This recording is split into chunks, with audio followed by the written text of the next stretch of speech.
Selamat pagi, ketemu kembali di dalam program yang luar biasa, Pastor Talk. Hari ini kita mau berbahas tentang kekuasaan. Eh, ada banyak hal yang membuat manusia itu tergoda untuk menguasai. Makanya judul hari ini berbicara mengenai apakah memang Tuhan suruh kita menguasai dunia. Teman-teman atau Bapak Ibu Saudara pernah nggak dengar kalimat dari lagu Everybody Wants to Rule the World? Judulnya ada kalimat yang di situ dikatakan Everybody wants to rule the world.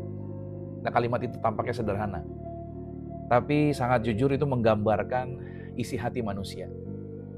Manusia ingin mengontrol kehidupan ini, ingin masa depan yang pasti. Manusia ingin semua berjalan sesuai dengan rencananya dia. Nah, kita sering berpikir kalau aku pegang kendali, maka aku tidak perlu takut lagi. Namun Alkitab menunjukkan sesuatu yang lebih dalam, bahwa keinginan manusia untuk menguasai kehidupan sebenarnya itu lahir dari ketakutan.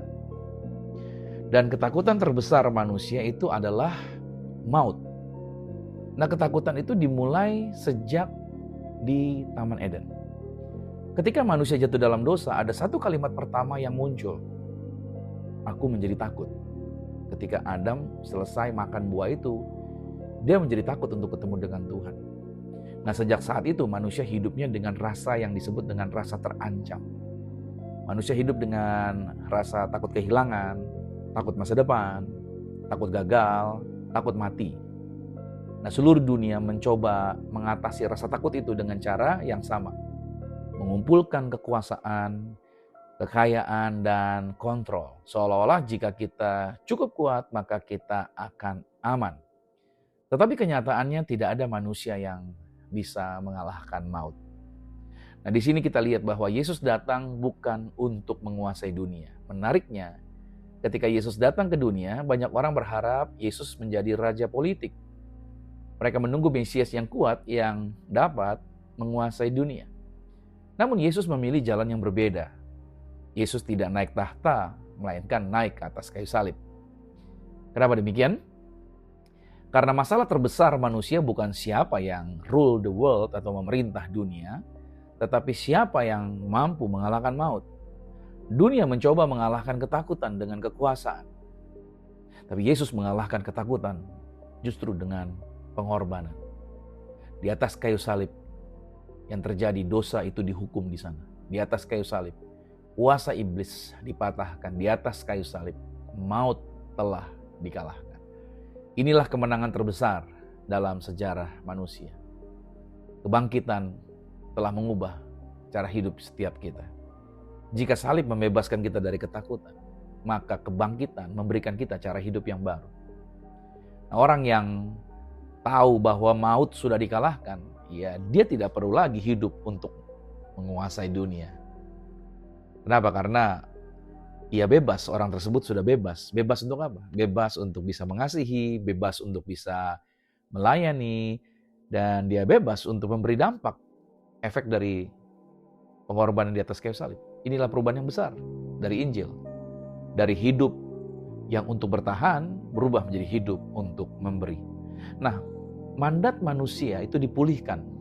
Apa yang terjadi? Sejak awal Tuhan memang memberi manusia mandat untuk memenuhi dan menaklukkan bumi dalam kitab Kejadian pasal yang pertama. Tetapi artinya manusia dipanggil untuk membangun sebenarnya, untuk bekerja, untuk mencipta, dan untuk memimpin.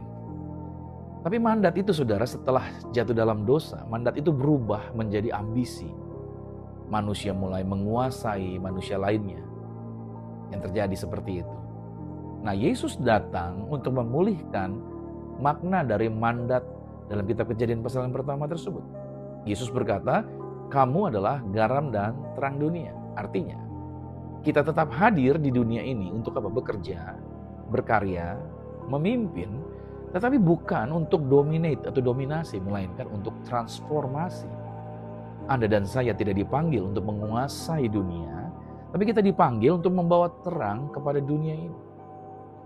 Dan ingat baik, Yesus memberikan amanat agung. Hidup ini adalah untuk memuridkan, bukan untuk mendominasi. Makanya kata-kata Yesus adalah Pergilah dan jadikanlah semua bangsa murid Tuhan.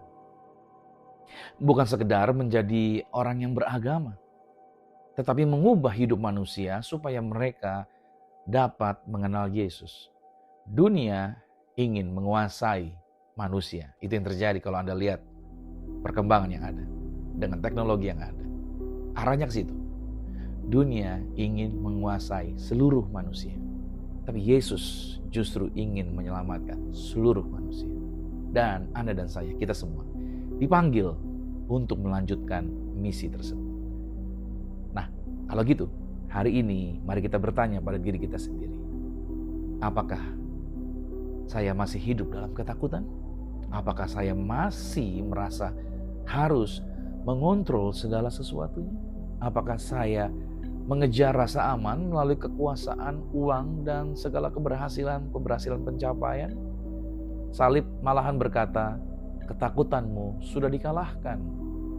Kebangkitan justru berkata, hidupmu sekarang punya tujuan baru. Kita tidak perlu menguasai dunia untuk merasa aman, karena kita sudah aman di dalam Kristus. Dan karena itu, kita dapat dengan bebas untuk mengasihi dunia ini. Mari kita berdoa. Tuhan Yesus, terima kasih karena salib-Mu telah mengalahkan ketakutan terbesar kami, yaitu maut. Kami tidak akan lagi hidup dalam ketakutan. Kami tidak lagi gelisah akan maut ini. Maka Roh Kudus, Roh yang di dalam kami, ajarkan kami hidup bukan untuk menguasai dunia ini, tapi untuk memberi dampak bagi kehidupan dunia. Pakailah hidup kami untuk menjadi garam dan terang bagi dunia. Di dalam nama Tuhan Yesus Kristus, haleluya. Amin.